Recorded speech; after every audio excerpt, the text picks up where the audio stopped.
dia mbola amin'ny fifaliana mandrakariva no afahana miaraka amintsika indray ao anatin'izao teny fampahirezana izao. Andeha hivavaka isika.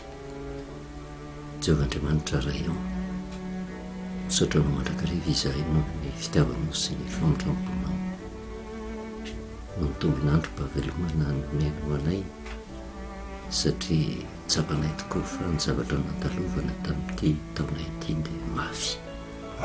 Betsaka ny loza kanefa noho ny fiarovanao tompo dia mbola velonay nasaoma tsara.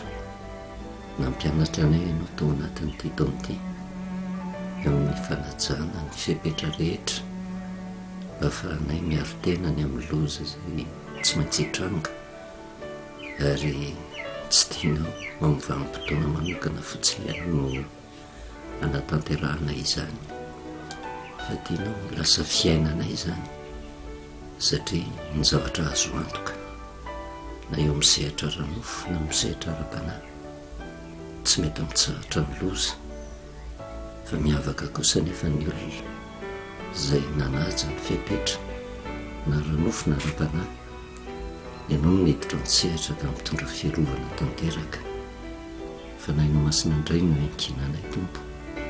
mba tonganay anana fanatretena mandrakariva mba hay andray ny fiapetra atovinao anay mba ho fiarovana ho anay. Dia izany falaina masasa izany no mampitoetra ny tena ty anatinay. Atokisinoana izay fa nyvoalahitrao dia ho asoana mandrakariva amin'ny anaranao Jesosy. Amen. Faly miarabantsika amin'ny anaran'i Jesosy Kristy manonona ny fahasoavana sy ny fiadanan'ny tompo amintsika mandrakariva.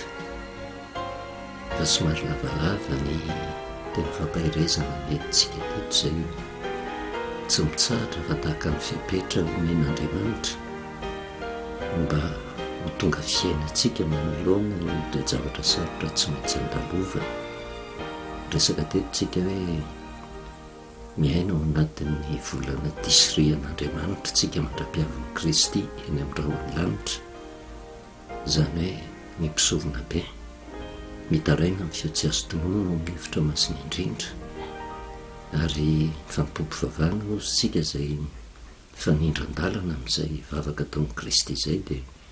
ny fampahoritena na ny fifadikanana izay nanomboka nadiadintsika teto, satria miaina amin'ny vanim-potoana meloan'ny farantsika ary tsy maintsy ho avy ny fataperan'ity zao tontolo izao ty tsy takan'izao io iainantsika izao tsony ny iaina mambadika ny fahafatesana. Kanefa ny tombonandro mpahavelomanao omen'Andriamanitra antsika no ahafahantsika manomana izay fiainana vaovao izay, fiainana sambatra miaraka amin'Andriamanitra ho an'ny olona manaja fiapetra, fa fahaverezana sy fijaliana kosa ho an'ny olona izay tsy mankatoa ny fiapetra rehetra napetrak'Andriamanitra. Miaina ao anatin'ny vanim-potoana ny fanavotana ara-panahintsika izao, ary nanomboka nijeryntsika ny zava-miafina tao ambadiky ny fifadikanana. Natomboka tsika izany tamin'ny afatra tany amin'ny Joela, ary nanomboka nanazavintsika amin'ny zavatra nitranga tamin'ny nanorahana ny Jona ho any amin'ny tanàna ny Ninive, mba hampafantatra n'izany tanàna izany hoe horavahan'Andriamanitra raha afaka 20 andro izany tanàna izany, satria tafapaka amin'ny lanitra ny fahotan'ny mponina tao amin'ny Ninive. Mialohan'ny hanomezantsika ny fampianarana, somary sarotsarotra ozintsika kanefa mila manakatra ny zava-panahy, fa ny fifadikanana takian'Andriamanitra amintsika amin'izao vanim-potoana mialohan'ny hatongavan'i Kristy izao dia vanim-potoana tena tokony hidirantsika amin'ny fampahoritena, izany hoe fifadikanana, fiainana, fa tsy ilay fifadikanana tendrena fotsiny amin'ny fotoana anankiray dia rehefa avy eo mitsahatra. Ary mila mandinika ny zava-panahintsika mba hatakaratsika izay zavatra tian'Andriamanitra ampitaina amintsika tsiraray avy. Na izany na tsy izany tsy afaka mijeryntsika ny fiainana andalovantsika, satria amin'izao vanim-potoana izao tokoa dia miditra ny volana desambra isika, izany hoe ny volana farany ao anatin'ny taona dia mivalina ny iray ny taona 2024, tsy miverina intsony izany taona izany, ary hiditra amin'ny taona vaovaontsika dia ny taona 2024. Tsy fantatritsika izay mbola zavatra hitranga hoe mafy kokoa no zavatra ny ainatsika tamin'ny taona 2024 ve sa ilamindamina kokoa. Kanefa misy zavatra tiana hisaritana ny saintsika, satria fombantsika zanak'olombelona mihitsy, na mivavaka tsika na tsy mivavaka, na mino an'Andriamanitra na tsy mino, rehefa tonga ny faran'ny taona tahaka izao dia ao ny vanim-potoana, indrindra eo anivon'ny orinasa, anaovany bilan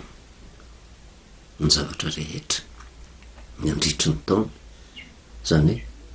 fitodiana amin'ny tena mandinika hoe nety ve ny zavatra natao tamin'ity taona ity, raha nety inona ny tokony hanatsarana azy raha miditra amin'ny taona vaovao. Kanefa ao anatin'izay fanontanian-tena izay ihany koa nahafahana mitodika amin'ny tena hoe sao dia ratsy ny zavatra nitranga tamin'ny fiainako, inona ny fiapetra tokony horaisiko amin'ny taona manaraka mba tsy izay zavatra ratsy izay intsony no hiatra amin'ny fiainako. Ary vanim-potoana andraisan'ny tsirairay fanapahan-kevitra mba tsy ny zavatra ratsy teo aloha intsony ny zavatra hitranga ny amin'ny taona manaraka. Tsapantsika tsara fa taona 2024 dia nahavesatra dia nahavesatra ny famaofo atao ny fifaliana sy ny fahoriana, ary nahatsapitsika fa natao misehatra ranofo teo amin'ny tantaran'ny firenena azy dia misy mihitsy ny zava-baovao izay tsy mbola fahitantsika, izay toa miteraka fanantenana hoe tena tonga ho tonga ny fivoarana ny firenena. Ary misaotra an'Andriamanitra tsika no niezaka ataon'ny mpitondra fanjakana, satria hita taratra izany hoe fiezahana mba hitondra fivoarana eo anivon'ny firenena izany, fa saingy ny fanindran-dalàna tamin'izay ny zava-baovao anankiray izay tsy mbola fahitantsika ihany koa, ary saiky nanerana n'ity zao tontolo izao ity dia ny fisian'ireny valana retana izay nampikakaika ny vahoaka rehetra ireny. Kanefa ny zavatra tsikaritrintsika dia manomboka resy izany valana retina izany, ary anisan'ny taona nisino ny tena fahasarotana ty taona 2024 ity, hifarana ny taona, ary ny fanantenantsika dia mba hoe ho taona miavaka indray ny taona 2024. Mety hisy ve ny loza sa tsy hisy ny loza, dia eo tsika ny tsy maintsy mitodika amin'ny soratra masina. Ary eo anatin'izay fandinihan-teny izay na fanaovana bilan ny fiainana dia ohatrany mampatsiaro ny tenin'ny Paoly apôstôly eny amin'ny Filipianina 4:7-12 ka hatramin'ny 4:12, izay tandindon'ny fandinihan-tena nataony ny mpanompon'Andriamanitra manoloana ny zavatra mbola miandry azy, satria tsy mbola tapitra ny azakazakitsika. Raha mbola velonaintsika dia mbola misy lalana tokony hizorana, kanefa manoloana izay lalana izay dia misy tanjona tsy maintsy kendrena, tsy maintsy hitodiana, ary ny zavatra azo antoka ho an'ny olombelona rehetra na tsara na ratsy dia tsy maintsy ho tonga eo amin'ny fahafatesana daholy, na tiatsika na tsy tiatsika. Ho an'ny zanak'olombelona rehetra na mino an'Andriamanitra izy na tsy mino dia izao tsy maintsy tonga ihany koa hiditra amin'ilay fiainana mandrakizay. Fa saingy izay fiainana mandrakizay izay mizara roa: fiadanana tsy misy to azy miaraka amin'Andriamanitra ho an'ny olona nankatomy ny fiepetra napetraka Andriamanitra, fa saingy etsy an-daniny fiainana mandrakizay izay hiteraka fijaliana mandrakizay ho an'ny olona nanao atsirambina ny fiainam-panahiny. Zao tsara ny voalazan'ny Paoly apôstôly eo amin'ny epistily izay nisoratany Filipianina 4:7-12 ka hatramin'ny 5:12 amin'ny anaran'i Jesosy: tsy toy ny efa nahazo sahady aho na efa tanteraka sahady, fa miezaka hiazona zay nizonan'i Kristy Jesosy ahy. Rahalahy, tsy mbola ataoko fefanahazo ny tenako, fa zavatra iray aloha no ataoko izy, manadino zay zavatra ao aoriana ka miezaka hanatratra zay zavatra eo aloha. Eny, miezaka hanatratra ny marika aho azahoako ny lokany fiantsoan'Andriamanitra any ambony ao amin'i Kristy Jesosy. Toe-panafaran'izay tsara tokony hananantsika, ny toe-panahan'ny Paoly apôstôly tsy mionona fotsiny ny amin'ny toerana misy azy. Tahaka antsika amin'izao vanim-potoana izao, inona ny zavatra mitranga tokoa? Ny zavatra mitranga nge dia ohatra ny hoe efa manomboka milamindamime, fa tsy mbola tonga eo amin'ny tanjona antsika. Ary izay indrindra no mahatonga ny Paoly apôstôly hiteny hoe tsy mbola nataoko fefanahazo ny tenako izy, fa zavatra iray aloha no nataoko, manadino zay zavatra ao aoriana ka miezaka manatratra zay zavatra eo aloha. Ary zay toe-panahy zay ny tsara indrindra, satria na inona azakazaka efa vita mbola tsy tapitra ny dia, fa mbola misy lalana tsy maintsy hizorana hahatongavantsika ho any amin'ilay tanjona farany dia ny fiainana mandrakizay. Na inona zavatra efa vitantsika teo, na tsara na ratsy, tsy zany intsony no tokony ho saintsainina, fa ahoana ny fomba ataoko ahatanterahako ny lalana tsy mbola vitako. Ary zany indrindra no mahatonga antsika mitodika amin'ny tenantsika ao anatin'izao farany taon'izao. Andraisantsika ny fiapetra rehetrarehetra na soa na ratsy nandalovantsika tamin'ity taona 2024 ity, kanefa ny zavatra iarahantsika mahalala sy iarahantsika miaina dia azo lazaina fa tena ny sedra zavatsarotra nandalo lozitsika tamin'ity taona 2024 ity. Ary tampoka no nahatongavan'izany, ary saiky ny akamaroan'ny olona tsy nisy nanampo, tsy nisy niohana manoloana ny loza izay mitranga. Eo no andraisana fehipetra tanteraka mihitsy, mahatonga antsika hoe ny fehipetra izay noraisina na ara-nofo na misehatra ara-panahy izay nataontsika atsirambina dia zao manomboka izao, na isy ny loza na tsisy ny loza, ny zavatra mitranga dia zao aleo mitandrina. Ary ny fomba fitandremana tsara indrindra, satria mifandringotra amin'ilay fifadekanina zao farany taona zao, hoe inona no nataoko raha hiditra amin'ny taona 2024 tsy mbola fantatra izay zavatra hitranga any, kanefa ny zavatra azo antoka ety amin'ity zao tontolo zao ty, io loza io ange tsy mitsahatra, fa io loza io misy foana, fa saingy ny zavatra mitranga fotsiny dia izao ny ahatonga antsika hizotra araka ny fiapetra napetraka Andriamanitra mba hahatonga antsika ho voarony amin'ny loza. Ny loza tsy maintsy misy, ninona vavaka sandrapitsika hitaraina amin'Andriamanitra hoe aza asiana loza re Andriamanitra ety amin'ity zao tontolo zao ty, na eo amin'ny firenena, na eo amin'ny fiangonana misy ahy, na eo amin'ny tokantranoko, tsy masakana ny loza zany, fa tsy maintsy tonga ny loza. Fa ny zavatra miavaka fotsiny dia zao, misy ny olona tradoza, fa misy ny olona voaro amin'ny loza. Dia inona ny fiapetra mba hahatonga antsika ho voaro amin'izay loza izay? Ary izay no mahatonga antsika mitaona ny saintsika hitodika amin'ny tenin'Andriamanitra. Raha mijeritsika ny voasoratra any amin'ny Mateo 7, ary io ny fiainan'ny zanak'olombelona rehetra, ny fiainan'ny olona izay tena manaja ny fiapetra, sy ny fiainan'ny olona izay mini tsy miraharaha mihitsy ny zavatra apetraka Andriamanitra. Ary io Mateo 7 ny 5:20 ka hatramin'ny 7:20 eo no manambara fa nahodika vitsika na nahodika vanana, ny loza tsy maintsy misy, tsy entina hampitahotra zany,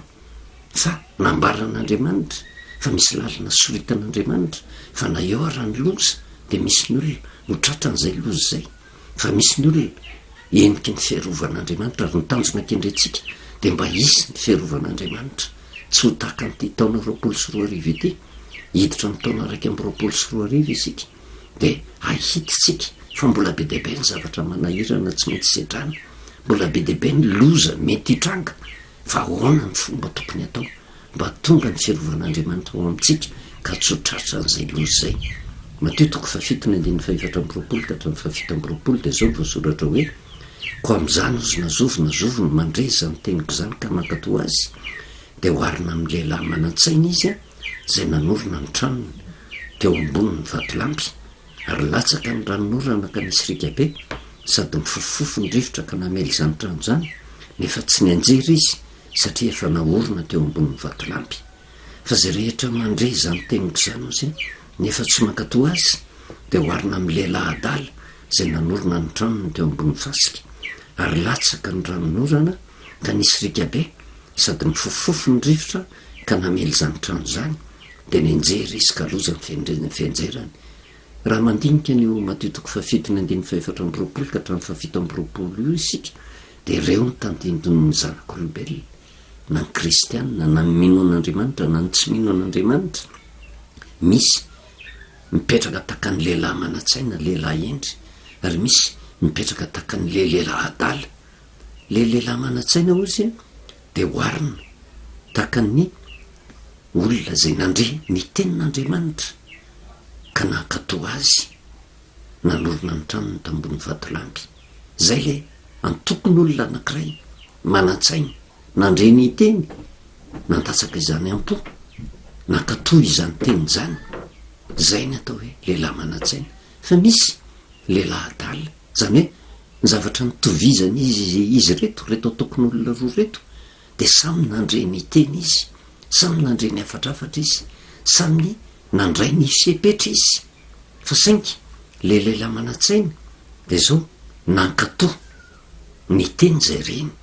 fa le lehilahy adala kosa dia zao nandre ny teny ray izy fa saingy tsy nisy fankatoavana tao anatiny tsy nanaja ny fiepetra zay napetrak'Andriamanitra taminy izy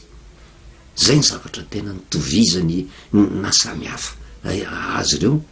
nanahoana nefa le lehilahy manatsaina dia noharina takany hoe lehilahy anankiray zay nanorona ny tranony tambony vatolampy ny mampiavaka azy ndray manatsaina ndray adala ndray nanorona ny tranony tambony vatolampy ndraindray nanorona ny tranony tambony fasika tsy mitovy mihitsy ny toepana nanana ny reto antokon'olona roa reto samy hafa ny toetrany samy hafa ny zavatra naorona ary inona ny mahatonga an'izay fanoharana ny nataon'i Jesosy rehefa mandre ny teny ny olona anankiray ka tsy mankato dia taka ny manorona trano ambony fasika rehefa mandre ny teny ny olona anankiray ka mankato dia hoharina taka ny lehilahy manatsaina nanorona ny tranony tamboniny vatolampy fa ny zavatra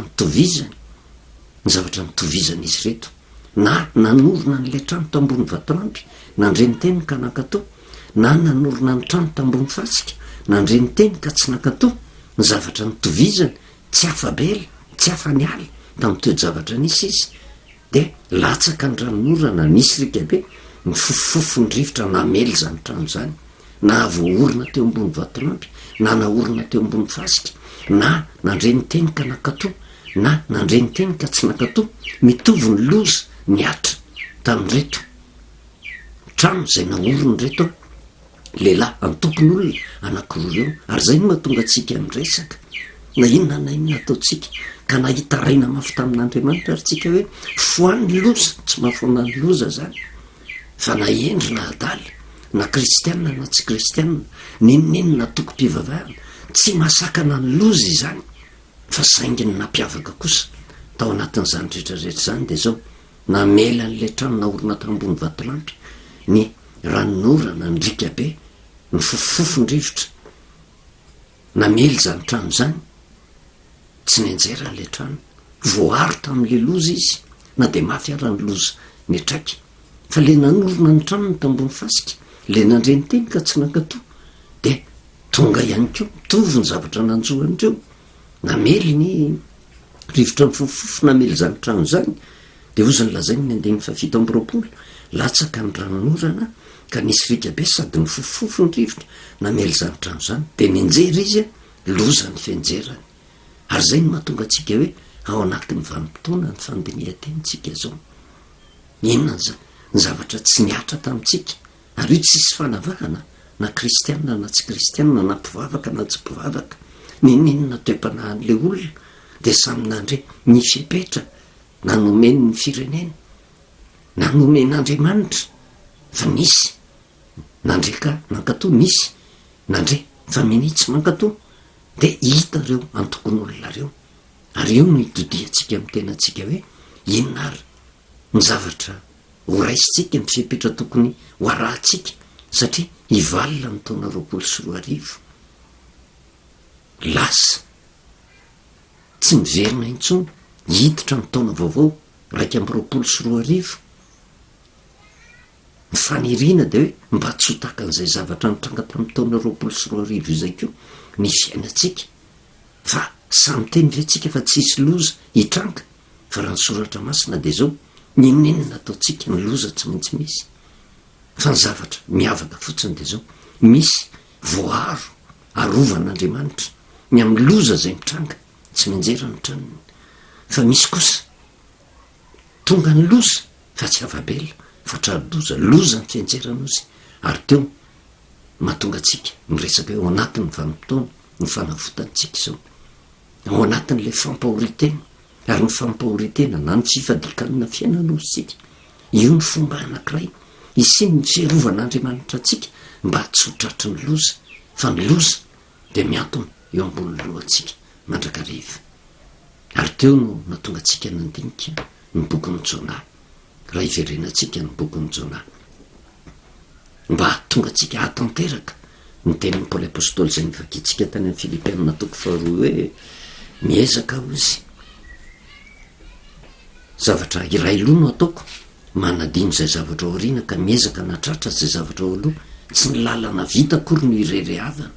fa ny zavatra tokony ho ao an-tsaintsika mbola misy lalana ho diavitsika ho tafita sovy atsika tena le tranona orintsika ve tsy anjera sa ho loza ny fianjerany miezaka hanatratra ny marika azo onko ny loka ny fiantsoan'Andriamanitra any ambony ao amin'ny Kristy Jesosy ozy ny lazain'ny Paoly apôstôly tenin'Andriamanitra no resahantsika ary ny tenin'Andriamanitra tsy hoe ho an'ny mpivavaka fotsiny ihany fa natao ho an'ny olona rehetra satria Andriamanitra mitompo marika ny amin'ny fitsarana ny firenena rehetra na mino izy na tsy mino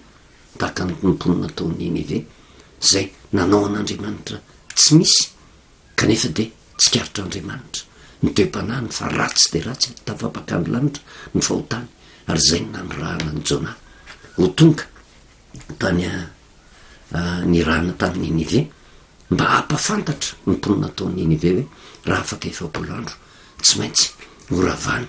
zany tanàny zany Andriamanitra tena ray aman-dreny izy ary izy tsy mamely tampoka zany izy fa manambana izy raha afaka 7 andro horavana zany tanàny zany tsy verenantsika tsony ny fanazavana fa mijery ny zava-miafa ny fivadikaninatsika tany amin'ny bokin'ny Joely ary io le resahantsika hoe inona moa natao hoe fivadikanina fampahoritena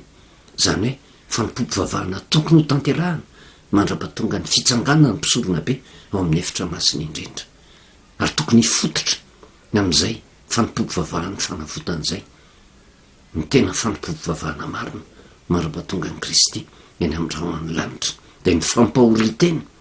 satria tsy maintsy hitsanganao Jesosy Kristy ary amin'ny vanim-potoana hitsanganana eo de ho avy ny fitsarana ny firenena rehetra tsy akanavaka de zay ray alehany na ho trano miroda satria naorona teo ambony fasika na ho trano haharitra ary zay le andova ny fiainana mandrakizay rehefa mijerevantsika ny tantara niteraka fiovampo tao an-tany tanàna ny Ninive zany tsy tonga de namely Andriamanitra fa naniraka ny Jona izy nino ny tenina ampitondrainy Jona ampitondrainy Jehova ny Jona ny mponina taon'ny Ninive hatramin'ny mpanjaka ozytsika nanome baiko ny olona teo ambany fahefany tamin'izany vanim-potoana zany hoe andehantsika hifady anina andehantsika hitapy tafilamba fisaonana ary ny zavatra nitranga teo ohatra ny nahavariana hoe tena baiko hatramin'ny na ny biby fiompy dia niditra tamin'ny fifadikanina de niondray manosy sy ny ombo izy aza vela inana na isotro rano akory ohatra ny hafahafa le fomba filazany azy satria ny fifadikanina ozysika na ny fampahoritena araka ny bokin'ny Joely de marika ny fiverenana amin'Andriamanitra ary zay fiverenana amin'Andriamanitra zay no antoka atonga ny fierovan'Andriamanitra ao amintsika na eo arany loza zay tsy maintsy mitranga de rehefa tena ndiniantsika ny zavatra misy de tena niditra tao anatin'izay fifadikanina zay ary tsy vitan'izay fotsiny ao anatin'ny fifadikanina ny andiny favalo amin'ny jona toko fatelo faoka samisy sarina lamba fisaona no izy ny olona sy ny biby fiompy areoka hitaraina mafy amin'andriamanitra izy areoka samy afony lalany ratsy sy ny fandozany eny an-tanany avy izy rehetra dia io le fanontaniana napetrakitsika hoe ahoana moa no afantaran'ny biby fiompy fa ratsy no nylalaka-lehany fa misy antony manokana zay mbola hojerevantsika hoe inona no natonga raha ny tokony ho izy ange tokony ny olombelona riry zay nanao ny ratsy no hiditra ny fifadikanina fa zay le fomba fitantaran'ny soratra masina ary zay le zavatra tokony hotrandrahantsika hoe naninona hatramin'ny biby fiompy keo no tsy ninakanina tsy nisotro rano hoe ny biby fiompy koa ve de takina hiverina amin'andriamanitra ny biby fiompy koa ve de takina hiala amin'ny lalany ratsy fa misy antony manokana zay zay hojerevantsika somary lalilalina kokoa mba afahantsika mandinika ny tenantsika manoloana ny fifadikanina hidirantsika hoe mifanaraka amin'ny soratra masina ve fa ny mpotona mety zao satria manao bilan fiainantsika isika mba tsy ho tahaka ny fiainana ny atra tamin'ity taona 2024 ratsy ty ny zavatra hiatra amin'ny fiainantsika fa araka ny tenentsika no matitoko fa fito hoe tena nahiodika vitsika nahiodika avanana nankatony teny na tsy ankatony teny tsy misakana ny loza tsy isy zany rehetrarehetra zany fa tsy maintsy misy loza io fa ny zavatra miavaka fotsiny de misy ny fiarovan'andriamanitra ny olona mankatony teny ary misy ny zavatra tsy hitan'andriamanitra zay azo atao ho an'ny olona tsy mety mankatò fa tsy maintsy tradoza izy tsy maintsy tradoza fa teto de zao miditra tamin'ny fifadikanina tao anatin'ny fampahoritena ary ny fanapahan-kevitra ny raisina atao anatin'izay rehetrarehetra zay de hoe samy miala mahafoy ny lalany ratsy sy ny fandozana eny an-tanany avy izy rehetra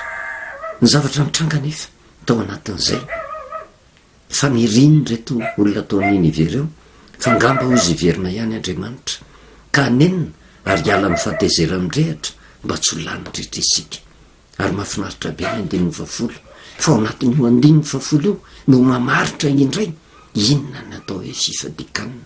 ny zavatra hitantsika tany amin'ny bokyny joely ny fifadikanina de fiverenana amin'i Jehova fa ato amin'ny jona indray jona toko fatelo nampahorony tena ny olona ny fahadianina ny olona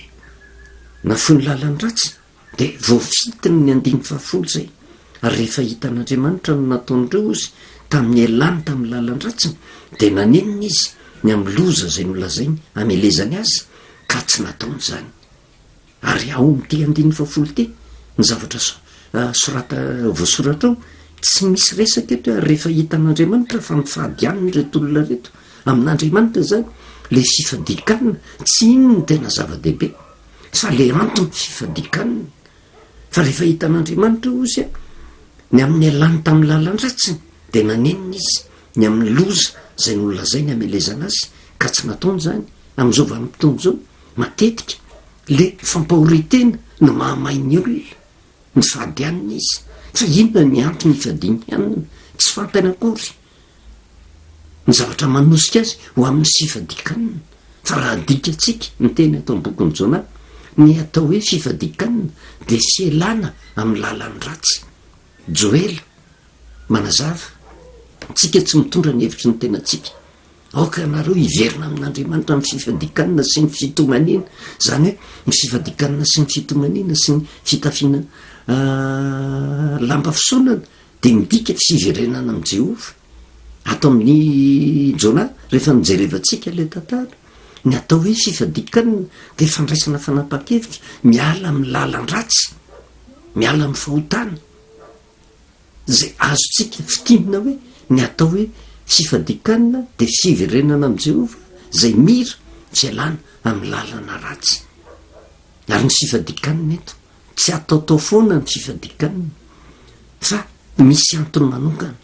matony ny olona anankiray tafiditra ny fifadikanina de zao nisy mpanompon'andriamanitra ny rahany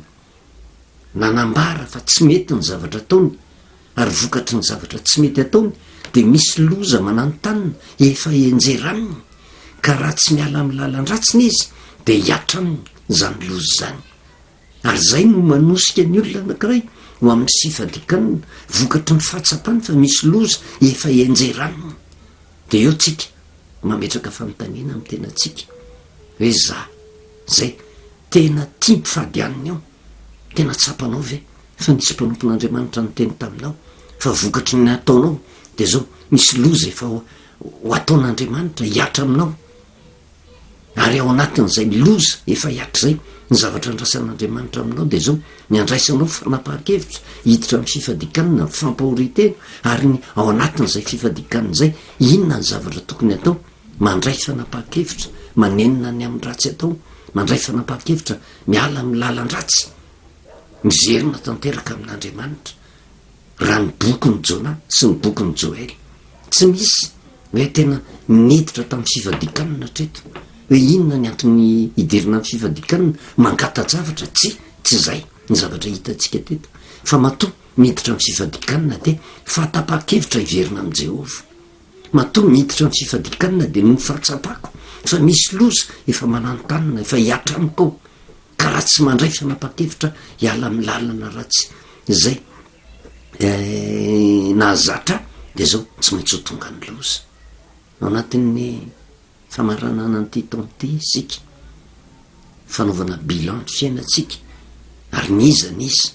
de samy mandinika hoe inona ny zavatra tsy nety nataoko raha varotra natao inona ny natonga tsy nahazo tompony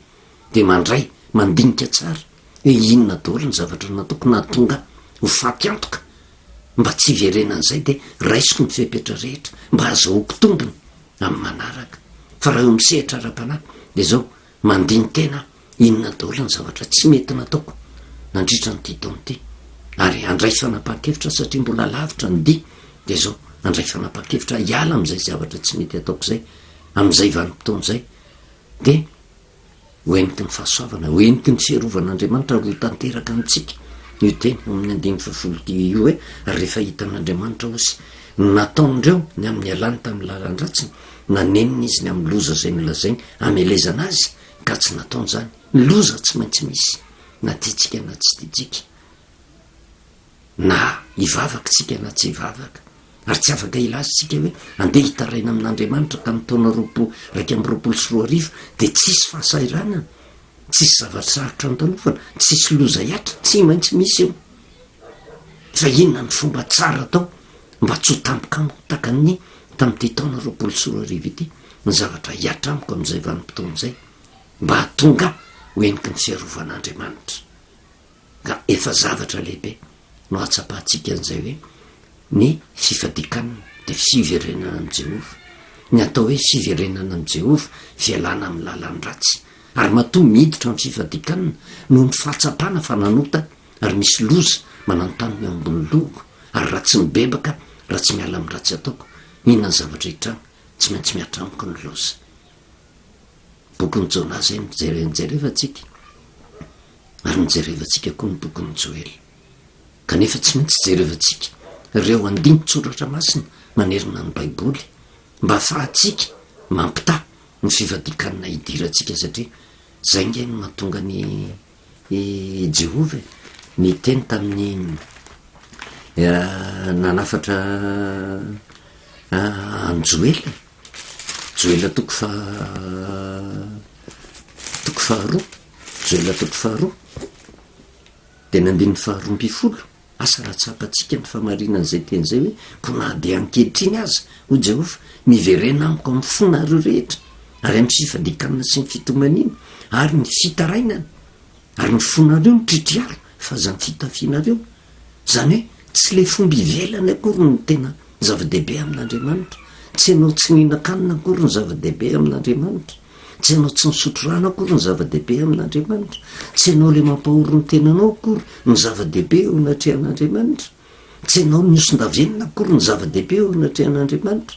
tsy ianao nampijaly tena akory ny zava-dehibe eo anatrehan'Andriamanitra fa niantony zany rehetrarehetra zany satria ory ianao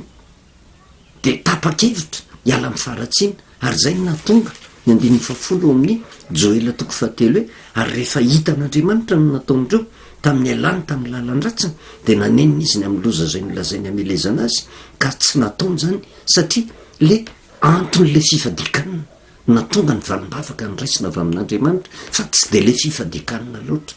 satria ny fifadikanina de fitambaran'ny zavatra maromaro tamin'izany vanim-potoana zany fifadikanina niseho amin'ny alalan'ny fisoran-davenina, amin'ny alalan'ny fampahoritena, amin'ny alalan'ny fitafiana lamba malailay any amin'ny andinitsoratra masina sasany, amin'ny alalan'ny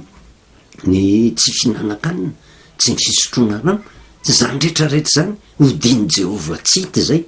Fa ny Jehova dia zao, inona ny antony mahatonga an'ilay olona manao an'izany fihetsika rehetrarehetra zany, ka zay antony zay indrindra mahatonga an' Jehova mamaly vavaka. Ary eo no tena tokony ho tandremantsika, ndrao dia tratra ny fotom-pampianarana tsy izy isika, ka mampahory ny tenantsika amin'ny tsy misy dikany, kanefa tsy mahazo valim-bavaka rehefa avy eo. Fa ny fifadikanana dia le antony fifadikanana, zay ny tena jerevan'Andriamanitra. Fa raha voadiso ny antony ifadianao aniny, tsy mamaly vavaka mihitsy Andriamanitra. Ary zay no natonga azy hoe nilaza ny fonareo nitritriaro vaza ny fitafianareo, ny fonareo nitritriaro fa zay dia misondavenina. Aoka ianareo ampahory ny fonareo fa tsy ny tenanareo kory no ampahoriana. Fa zany akory tsy midika hoe avela ara ve, zay le hoe tena fifadikanana ara-baka teny zay. Fa tokony ho tsapantsika hoe inona ny manosika atsika ho amin'izay fifadikanana zay. Ary io fifadikanana io raha ny tena marina zay ho aza avantsika amin'ny manaraka, tsy fifadikanana fotsiny hoe anka rehefa tiako ny ifadianana androany dia zao andeha ifadianana, fa tena tonga ho azy izy io amin'ny vanim-potoana atsapanao fa misy loza mandindona anao. Zany hoe rehefa tena fitinina amin'ny teny tokana, mety ho zavatra vaovao nandrenesantsika an'ity, dia ny fifadikanana dia setsika voajanahary ho an'ny olona zay nanambarana fa hisy loza hiatranina. Zay natao hoe fifadikanana, tsy terena tonga ho azy ary tsy apozinao. Ianao tsy nieritreritra akory hoe za tsy hinan-kanina, tsy nieritreritra akory ianao hoe andeha hitafy lamba fisaonana, tsy nieritreritra akory hoe ianao hoe tsy hisotro rano, fa vokatra le fampahoripana menjady aminao sy vokatra le loza zay fa tena fantatro mihitsy hoe efa mananontanyna zany, mahatonga mandrefa mahatonga miditra tsy fidiny ao anatin'ny fifadikanana. Ary zay no ijerevan'Andriamanitra ny tena fifadikanana marina ao amintsika.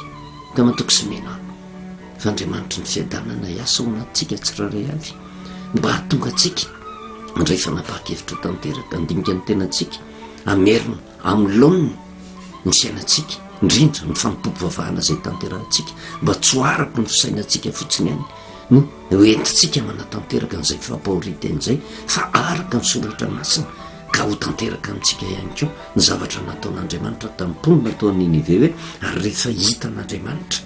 nataondreo izy tamin'ny alany tamin'ny lalan-dratsiny dia nanenina izy ny amin'ny loza zay nolazainy amelezana azy, ka tsy nataon'izany hiditra amin'ny taona 1 isika. Tsy maintsy misy ny loza, fa ny zavatra andrandraitsika engany ny fiarovan'Andriamanitra mba ho aminao sy ny ankonanao, mba ho amin'ity firenetsika ity, ho amin'ny olona zay tena matahotra an' Jehova. Ndeha hivavakintsika. Jehova Andriamanitra ray, dia misaotra anao indray zay ny amin'ny fotoana fohy izay nomenao, ka nafahanao nampahafantatra anay ny zava-miafy ny teninao indray, indrindra amin'izao fataperan'ity taon'ity, mba tonga anay hitodika amin'ny tenanay hiala amin'ny faratsiana tanteraka. Tsy tapina fenina aminao ny fomba mahazatra ataonay zay mevitena fa mivavaka, tanterahanay ara-baka tena zany fampompovavahana ny fifadikanana zany, fa tsy araka ny sitraponao ny antony zany rehetrarehetra zany. Mikatahana aminao Jehova Andriamanitra ray, amikafanao mandrakariva ny fananany tsiraray avy, mba tena hiondrika ao anatin'ny soratra masina ka hamantatra marina ny zavatra tianao ampitaina ao anatin'izany rehetrarehetra zany. Toko sy mino izay fa ny taona vaovao manaraka dia mba ho taona hoeniky ny fiarovanao tanteraka, dia misaotra indrindra ray amin'ny anaran'i Jesosy. Amen. Dia manao veloma antsika amin'ny anaran'i Jesosy, fahasoavana sy ny fiadanan'ny Tompo amintsika mandrakariva.